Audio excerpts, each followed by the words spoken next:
Teman-teman semua ini menyebar di banyak tempat. Ada yang di wilayah usaha, ada yang di wilayah kemasyarakatan, ada yang di kampus. Tapi sebarannya luas dan jangkauannya itu lintas strata dan lintas sektor. Karenanya ketika ada kegiatan sawalan seperti ini memang penting sekali untuk diutamakan. Karena ketika jumpa begini maka seperti kembali ke padepokan asal. Kembali ke tempat kita dulu belajar bersama. Insya Allah memberikan hikmah. Nah, bagi saya sendiri juga bersyukur karena adanya di Jogja acaranya.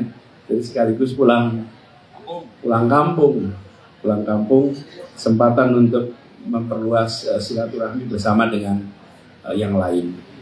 Nah, ke depan bagi sekalian teman-teman barangkali juga mengetahui saya sedang mendapatkan amanat yang tidak kecil. Kalau dulu dapat amanat untuk meneruskan Mas Lukman di Fakultas Ekonomi UGM, karena beliau sebelum saya dengan almarhum Mas Khoiri Umar. Kemudian saya generasi berikutnya di Fakultas Ekonomi, kemudian di Gajah Mada. Nah, sekarang saya mendapatkan amanat untuk di wilayah Indonesia. Doakan agar amanat ini bisa diemban dengan sebaik-baiknya. Doakan agar bisa istiqomah. Doakan agar bisa didekatkan dengan ikhlas di dalam menjalani ini. Tantangan yang dihadapi tidak kecil. Bahkan hari-hari kemarin kita menyaksikan tantangan-tantangan itu ada wujud konkretnya. Tapi kami yakin bahwa ide yang kami usung, misi yang kami emban adalah misi untuk menuntaskan janji kemerdekaan yang dirumuskan oleh orang tua kita. Karena itu ketika kita menuliskan pesan ini dengan kalimat meluruskan jalan, menghadirkan keadilan, ini memang dalam rangka kembali kepada asal muasal gagasan mengapa Republik ini hadir.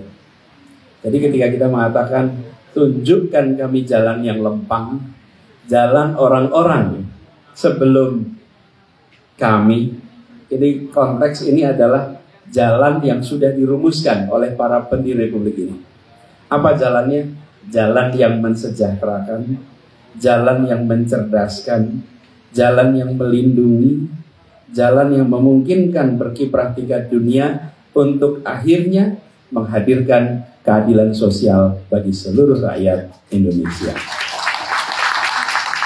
Jadi ketika kita bicara tentang kemajuan, bicara tentang sebuah terobosan, harus diingat bahwa ini terobosan bukan untuk terobosan, kemajuan bukan untuk kemajuan saja, tapi untuk memastikan hadir rasa keadilan. Dan itu juga yang selama ini kami coba laksanakan ketika bertugas di Jakarta.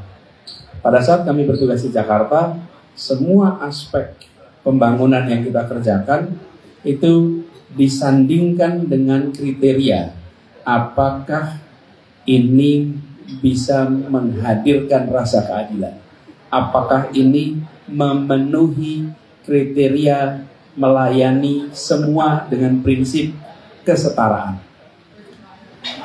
Karena kami percaya kalimat keadilan sosial ini bukan hanya konsumsi bacaan saat upacara.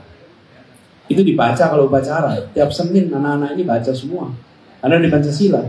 Pertanyaannya, apakah itu menjadi bacaan utama di dalam penyusunan rencana pembangunan? Apakah itu bacaan utama di dalam merencanakan eksekusi dari program-program kita? Nah, ini yang harus kita rumuskan secara serius. Jadi, ada sebuah fase di mana agenda politik mencerminkan janji kemerdekaan, mencerminkan kondisi masyarakat, wujudnya di dalam agenda politik, lalu dia harus bisa diwujudkan, diterjemahkan menjadi agenda teknokratik yang terukur sehingga hasilnya bisa dievaluasi dan bisa dirasakan oleh publik. Kalau agenda politik tidak mencerminkan janji republik, tidak mencerminkan suasana masyarakat, maka dia menjadi tak berdasar. Tapi bila itu mencerminkan, tapi fase berikutnya tidak diterjemahkan di dalam langkah-langkah teknokratik, maka dia berhenti menjadi slogan yang mempesona. Begitu diterjemahkan dalam langkah teknokratik, maka dia bisa menjadi kenyataan. Itu yang kami coba terapkan di Jakarta. Di bidang-bidang yang belum tentu dibayangkan ada urusan dengan keadilan. Saya beri contoh. Ketika bicara keadilan, lalu menyambung kepada soal pendidikan, soal kesehatan, itu lebih mudah. Tapi kalau bicara keadilan dalam urusan jalan raya, di mana konteksnya? Kok bisa ya? Apa urusannya jalan raya dengan keadilan? Nah, ini yang saya sering sampaikan, bahwa kita harus terjemahkan. Kenapa konteksnya jalan? Bagi yang mengurusi jalan, begitu tanya, kriteria saya adalah harus keadilan. Itu berpikir, Pak, jalan itu selama ini ya kita nggak berbicara tentang keadilan. Jalan ya jalan saja. Gitu. Ya, pertanyaannya begini, apakah kita menyiapkan jalan untuk yang pakai kaki? Apakah kita menyiapkan jalan untuk yang pakai sepeda? Apakah kita menyiapkan jalan untuk yang pakai sepeda motor? Apakah menyiapkan jalan untuk yang pakai mobil? Apakah menyiapkan jalan untuk yang pakai bis? Kadang-kadang kita lupa, kita hanya menyiapkan jalan untuk satu segmen saja. Segmen-segmen yang lain itu terlewatkan. Jadi, begitu semua dihadirkan, semua dapat kesempatan, semua dapat kesetaraan. Termasuk kelompok penyandang disabilitas. Dan mereka juga perlu jalan. Tapi kalau kita tidak memasukkan itu, maka pembangunan kita nanti teknokrasinya meninggalkan sebagian. Teknokrasinya, slogannya mungkin tidak, teknokrasinya. Nah, ini yang coba kami terapkan kemarin di Jakarta. Dan prinsip ini yang kemudian kami yakin bila ini ditawarkan di tingkat nasional, insya Allah akan membawa perubahan yang dirasakan secara nyata oleh seluruh rakyat Indonesia. Karena ada perubahan mindset itu. Jadi ketika kita melihat subsidi misalnya, subsidi, udah bukan hanya subsidi aja, sandingkan dengan pertanyaan tentang keadilan. Apakah sudahkah subsidi kita itu mencerminkan prinsip keadilan? Lihat aja itu. Kemudian ketika kita melakukan bangunan, sudahkah mencerminkan? Nah, jadi Bapak sekalian, parameter ini, parameter soal keadilan, soal kesetaraan, sudah saatnya menjadi parameter utama di dalam kita menyusun. Jadi perubahan yang kami tawarkan adalah perubahan untuk membuat jalan menuju keadilan bagi semua itu bisa tercapai. Inilah yang kita coba sama-sama. Nah, insya Allah sekalian dengan harapannya, mohon doanya, mohon dukungannya, kita jalani sama-sama. Semoga ini bisa kita laksanakan. Jadi saya ingin garis bawahi, ini bukan soal posisi, ini soal misi. Untuk misi itu bisa dilaksanakan, kita perlu pegang kewenangan. Dari kewenangan itulah misi bisa dilaksanakan. Nah, misi inilah yang kita rumuskan insya Allah dengan hati-hati. Dan dengan cara itu maka kita berharap masyarakat Indonesia dimanapun berada akan merasakan hadirnya negara yang membuat hidup mereka menjadi lebih baik. Perasaan terlindungi ada, perasaan tersejahterakan ada, perasaan tercerdaskan ada. Dan ini yang kita ingin sama-sama dorong. Nah, mudah-mudahan bekal yang kita dapat selama pergerakan bersama betul-betul nanti bisa menjadi pendamping sepanjang perjalanan. Dan saya ingin sampaikan terima kasih kepada semua yang sudah bergerak di dalam jalan-jalannya masing-masing. Tidak terlihat, tapi terasa. Tidak muncul di permukaan, tapi terasa di masyarakat. Dan gerakan ini diteruskan tanpa banyak hiruk pikuk. Jangan mencari tepuk tangan hari ini. Tunggulah rasa syukur dan tepuk tangan ketika harinya nanti telah tiba.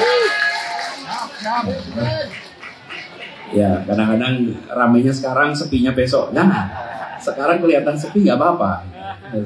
Apalagi nih kita di Jogja. Ingat ya serangan umum 1 Maret. Senyap, tahu-tahu masuk kota, tahu-tahu mengirimkan pesan, sedunia kaget. Habis itu 6 jam di Jogja, selesai. Kembali ke tempatnya masing-masing. Dan itu kemudian mengirimkan pesan yang menyenangkan bagi semuanya. Ini kegiatan yang saya sangat apresiasi dari teman-teman semua. Insya Allah silaturahmi ini terus terjaga. Dan kalau kita perhatikan banyak pertemanan di sini sudah masuk fase yang tinggi. Kan kalau kita lihat fasenya ada perkenalan, ada naik berikutnya jadi pertemanan, naik berikutnya jadi persahabatan, naik berikutnya menjadi persaudaraan. Banyak di antara kita di sini fase perkenalannya sudah sampai persaudaraan. Saking dekatnya satu sama lain. Insya Allah persaudaraan kita bisa kita jaga terus ke depannya. Insya Allah pertemuan ini memberikan berkah bagi kita semua. Demikian dari kami. Terima kasih. Assalamualaikum warahmatullahi wabarakatuh. Mas Anies, mohon maaf sebelumnya kami mohon Mas Anies menyapa khusus Pak Tamsil di Jakarta, teman-teman yang di Jakarta. Dihubungkan dulu. Monggo Mas Anies, dari situ aja nggak Mas? Oh, karena lensanya di sana ya? Iya, oke. Ya, Bang Tamsil. Assalamualaikum. Ini baru hari berapa hari lalu kita jumpa dengan Bang Tamsil. Hari Selasa kalau tidak salah, Selasa malam kemarin.